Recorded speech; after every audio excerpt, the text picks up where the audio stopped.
Hi, I'm Dr. Chris Willard. I'm a clinical psychologist. I'm an author of a number of books, including some about college students and mental health. I also teach at Harvard Medical School. I'm also a parent. And I also have my own challenges when I was in college and in high school. And so part of what I want to talk about a bit today are some ways that we can best support our students as they get ready to launch and head off to university times. What's hard, I think, is that for so many folks, and especially young folks, they hear this message all the time, that this is supposed to be the best years of their lives, and yet what we see is that so many young adults are struggling. I know for myself, I went off to an elite school and had a pretty difficult time. I had a few years of modest success, and then stress started to get to me. I was struggling with my own anxiety, depression, and other kinds of challenges. I had to take some time off to get some help and support. I had a very loving, supportive family and community.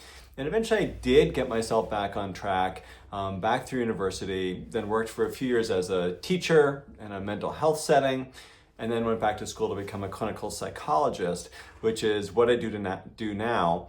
And spent a number of years working directly with college students in a college mental health setting, as well as a lot of time working in high schools, working with families, and spending a lot of time as a psychotherapist doing consulting around what's the best environment for kids who are struggling with anxiety, depression, and other issues, and how can we support them through really difficult transitions.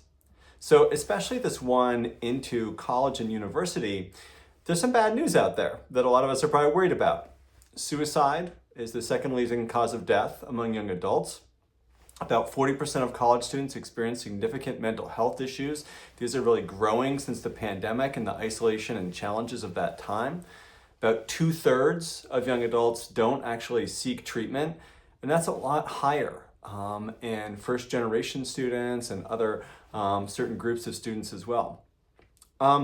On the genetic side, actually, most mental health issues actually do begin in adolescence, about 50% by age 14. So we're starting to see that in high school, 75% by age 24.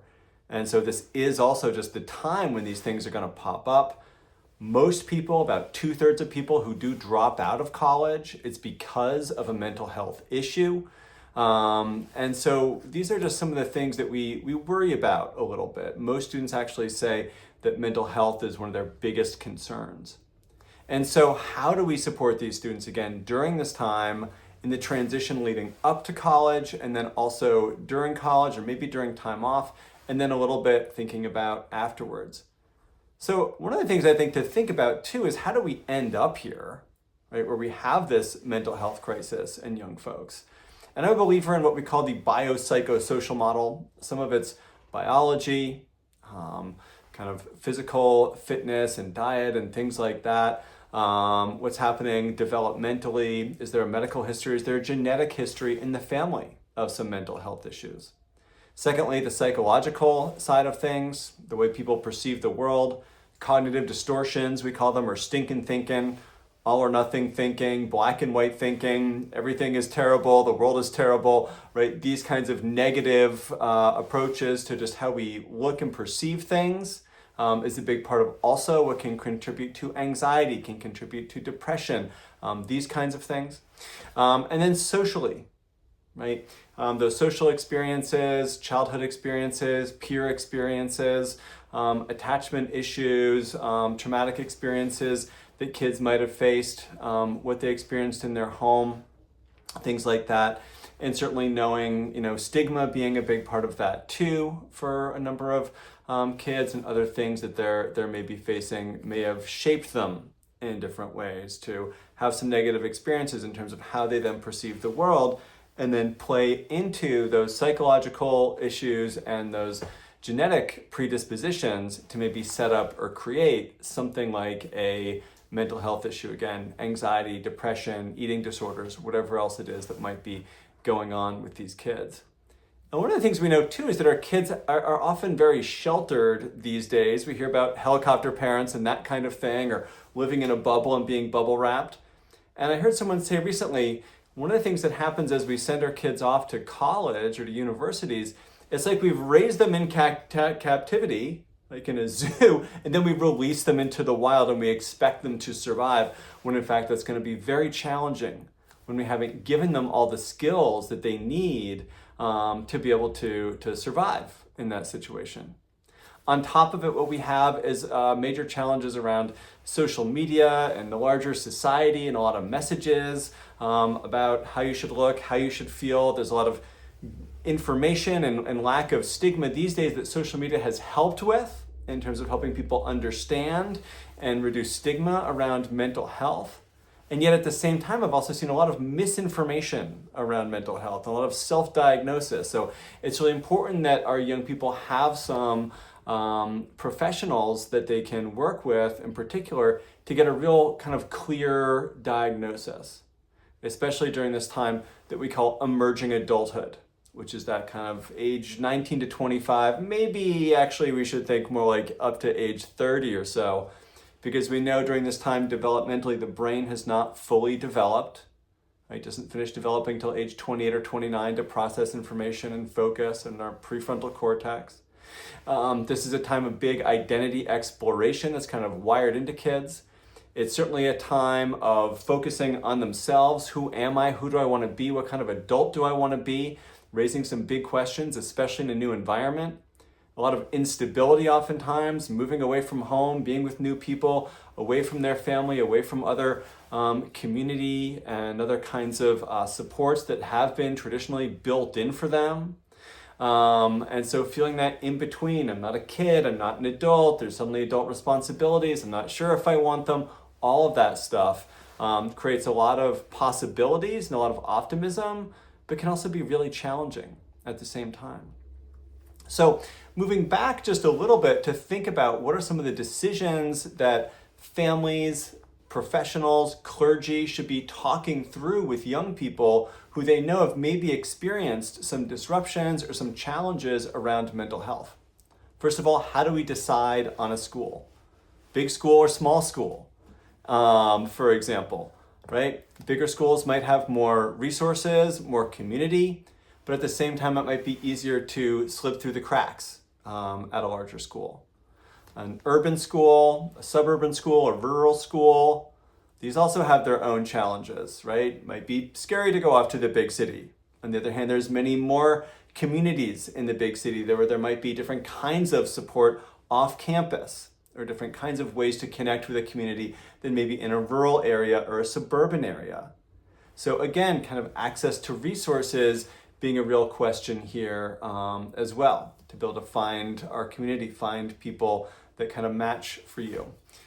Staying close to home, moving far from home, for many students, it can actually be quite wonderful to get a little break from their smaller community back home, but it can also be expensive, it can be challenging for families as well as for the student themselves. Public versus private universities. Public universities, we know, have different kinds of funding cuts and budgetary challenges all the time. Even though they often do have resources, they can be harder to navigate that big bureaucracy.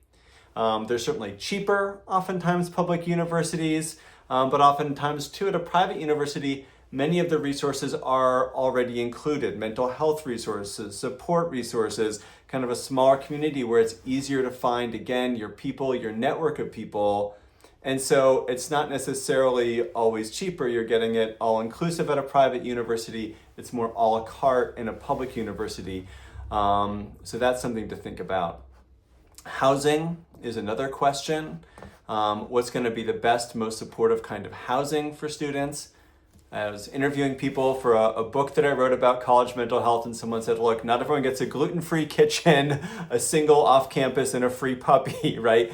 So there are accommodations that can be helpful, but they're very, very hard to get for a lot of students who are heading off to college. So I think just to be realistic about that. But then thinking through, how do you maybe communicate what your needs are to your roommate? How can you request someone who shares your values and maybe has some good understanding of maybe some mental health concerns and challenges? Another kind of variation on this is, should I stay at home and just commute? And for a lot of students, I think that can be really helpful if they've got a supportive family at home to do part-time for a year or two as they then start to maybe move toward independence. So these are some different kinds of questions as well. I'm also a believer in not everyone needs to go, off to a four-year college right away from high school. For some people, part-time makes sense. For some people, a gap year, a service year, a year of working, a year of learning how to manage their mental health issues, and really get the support and foundation that they need while their prefrontal cortex grows a little bit, can be incredibly helpful too. So that, I think, can be really important to consider as well. I think then as we look at applying, I hear from a lot of students, should I mention in my interview, in my essay, anything about mental health challenges that I've had? Mostly I tend to lean toward no. We spoke to some admissions counselors and consultants about this. Unless you're really showing, look, sophomore year, I had a hard time with this, but I got treatment and now I'm doing a lot better. I got support, now I'm doing a lot better. And your grades and all that reflect it. It might be a little bit more of a risk than you necessarily want to take. But again, different students have had very different experiences, different places. So it's just something to think about and ask yourself, and maybe anonymously check in with the school, which is something I recommend a lot. Just to make a call over to the school, a call to the dean's office, student support office, student mental health office, maybe the clergy and pastoral care offices can be really useful to find out answers to those questions. What kinds of mental health supports are there on campus? Are there groups? Is there individual counseling? How long is the waiting time? How often can you be seen? For some students, are there specialists? Substance abuse and eating disorders in particular often need specialists. So these are important to be aware of. Whereas other clinicians, can often be a generalist around anxiety, depression, and some other issues as well. And making sure that counseling staff also, really understand, one's faith tradition, one's background. All of these, I think, are really important. They do not need to be at cross purposes, but talking to students, talking to alums, talking to staff to make sure that all the values feel aligned in a way that's going to be most helpful for you. And then for a lot of students who maybe got accommodations in high school, they're wondering what kind of accommodations they'll get when they get off to college. These are supposed to be reasonable accommodations. Things like maybe extended time, separate environments, sometimes extensions, although I really encourage students to be cautious about extensions and incompletes.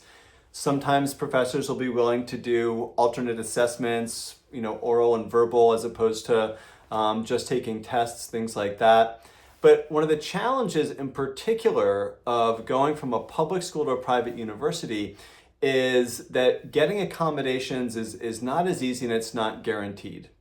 In a public school, students are entitled to a free, appropriate public education to qualified people who maybe have a disability. They can't be discriminated against to get their education all the way through 12th grade. Whereas in college, someone has to be qualified. They have to actually share the testing, get some letters from medical professionals documenting that they have a disability and that they still have access to the curriculum. So in a public school, the school has to actually do the work, pay for the assessments. But at a university, even a public university, they're not required to do the evaluations, but give you those reasonable accommodations again. In the public school, it's more education is a right. You have the right to be educated to get through graduation at age 20, 22, depending on the state. At the college level, it's more education is an opportunity, and we will give you what you need to access that, right? But you do have to self-identify, and there's a lot of self-advocacy. So this is really important as we think about shifting into that direction too, right? Much more is on the families, much more is on the students to do that communication. So that's some of the challenge. And one of the things that happens oftentimes for kids who've had accommodations is they head off to college and they think, I'm going to be a whole new person. I don't need my medication. I don't need my tutor. I don't need my therapist. I don't need all these supports in place. And as someone I interviewed for the book said, The absolute best thing about college is that it's a complete restart, and also the worst thing about college is that it's a complete restart. And so making sure as many of those things are in place before you head out is really important. So we'll talk a little bit about kind of the calendar of thinking about that too as we go. So I think as we look then at things like, thinking through, we've talked about applying, but, we get into college March or April or something, right? But really making sure at that point that the student gets the support that they need for their mental health or maybe their learning issues that they're struggling with. So talking to their home support team, family, coaches, clergy, mental health folks, school counselors, right? Whoever else is kind of in your corner. And again, the more of a community this can be, the better, right? Can your medication be prescribed across state lines? Do you want to think, about staying in touch with your home therapist? Can that be done across state lines, or find someone new? There's absolute advantages to either of these, but it's worth thinking about that at that point. Reaching out around acceptance time to the counseling center, maybe at the university, to start to explore local resources or any other kinds of centers at the university that might be helpful for connecting with those resources as well, right? What are places if you want to keep your home therapist or home counselor? Like, can you get a space, a thesis carrel? Can you use an empty classroom? Will you be able to ask your roommates for a little bit of space, right? To have some privacy.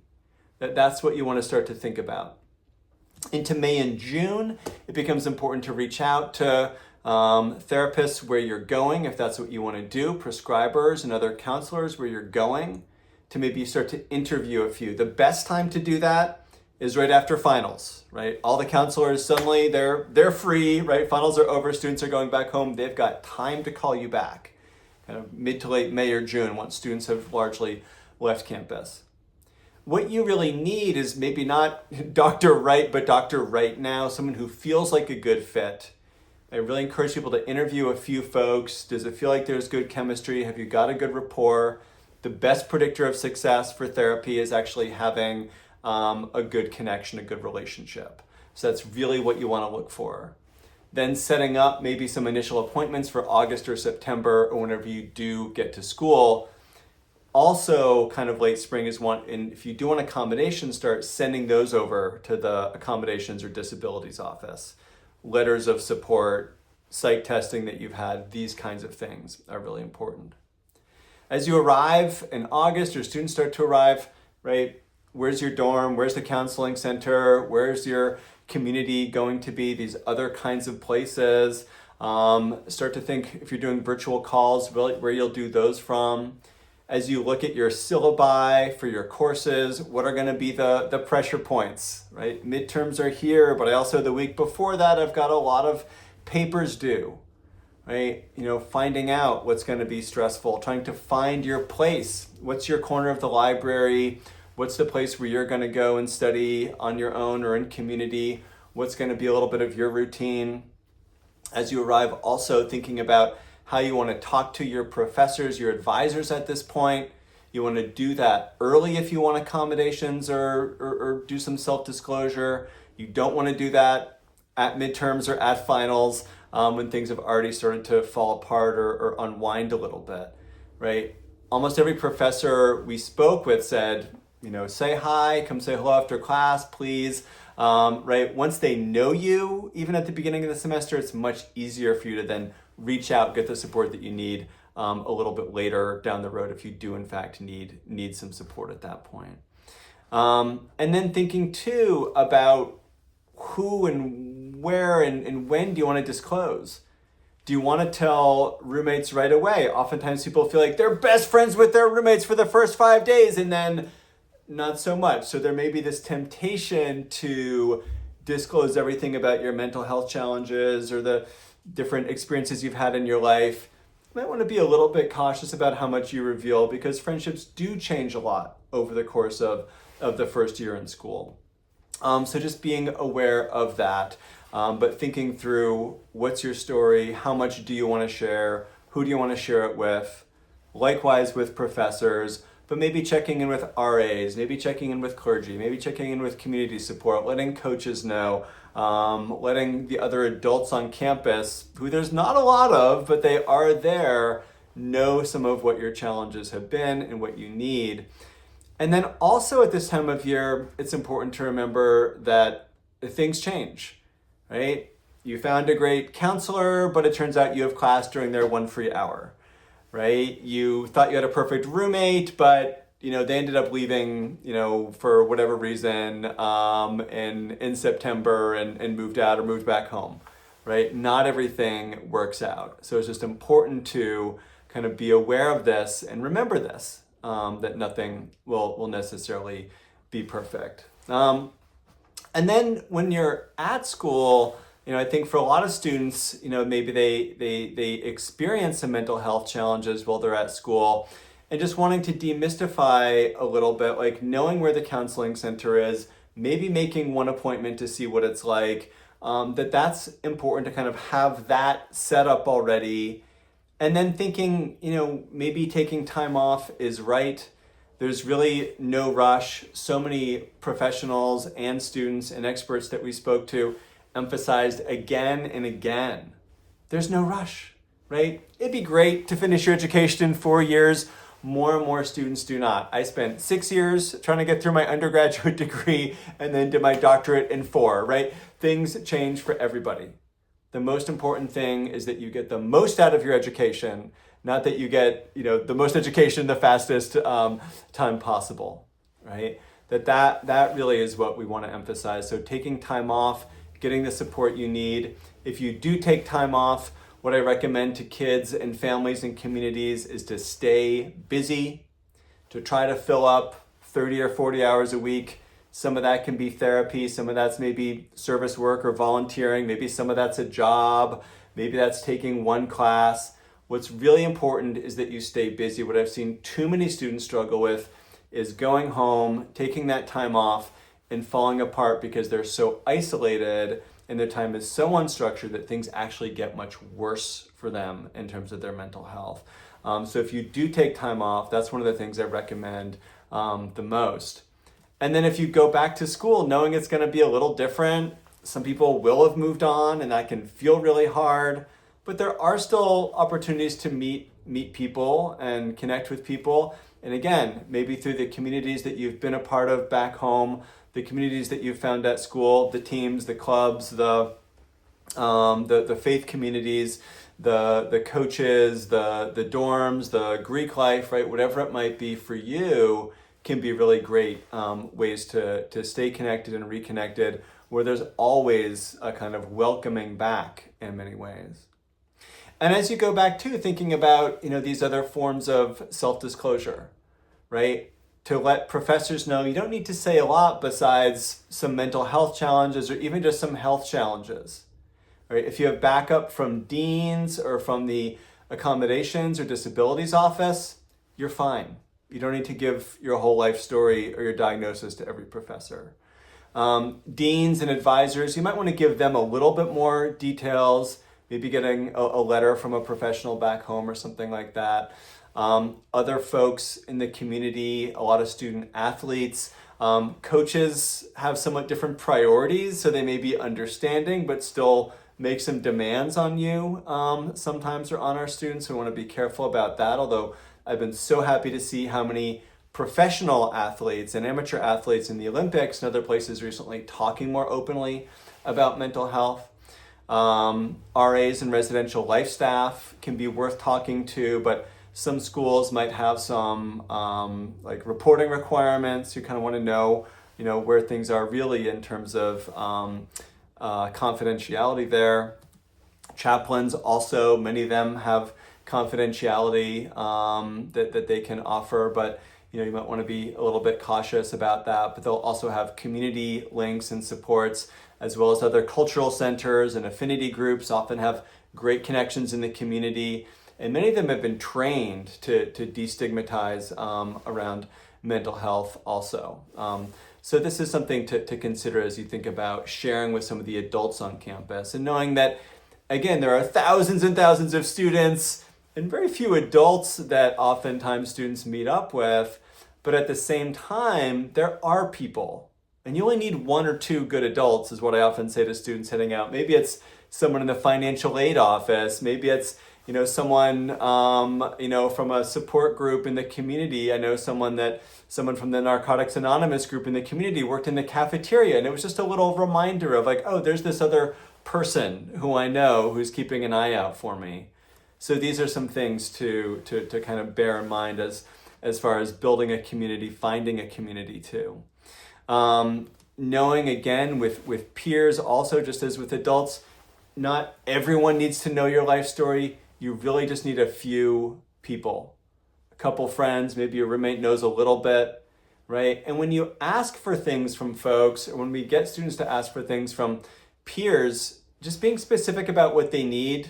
I need a little bit more space, but not perfection, right? I need you to keep the room perfectly clean because I have OCD. You can't really ask for that, unfortunately, right? But you can say, I'd really love it if we can do this. And that's also part of growing up, is learning how to navigate, have these difficult, challenging conversations. So you don't have to tell everyone, don't have to tell everyone right away. And roommates and anybody really is under no obligation to treat you in any way beyond the student handbook, which is hard. They certainly should never be bullying you. That would be a violation, but they really don't have to, for better or for worse, go way out of their way. And same, unfortunately, with faculty. They can be supportive, but they may not be able to give you everything that you want. So really getting a sense to know what those reasonable accommodations might be. So these are some of the things I just encourage folks to think about as they move off to college.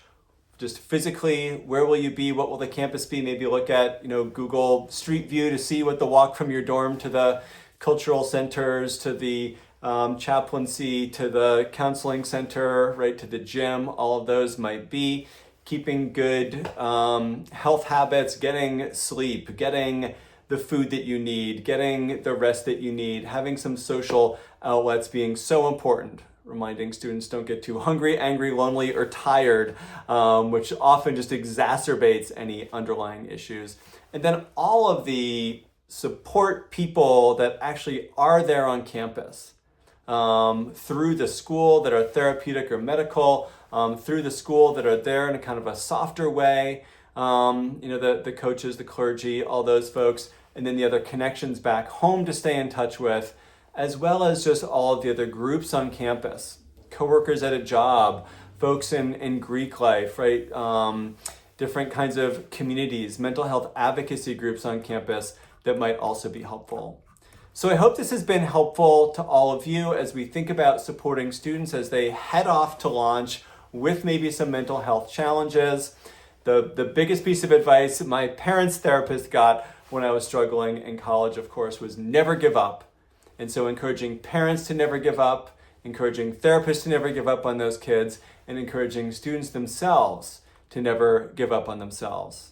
As I said, I struggled mightily in my own journey through college, 6 years, terrible GPA. These days, I've been very successful as a therapist through graduate school in 4 years, teaching and speaking, writing books, and getting to present in wonderful places like this. So you can find me online, drchristopherwillard.com, Instagram at drchriswillard. And I want to thank you all so much for your time, for your wonderful work supporting students, supporting each other, and supporting your children, and hopefully also supporting yourself. Things get better, and they really get better when we plan for those supports that we need going through the transition from high school and into college with whatever mental health challenges you might be facing.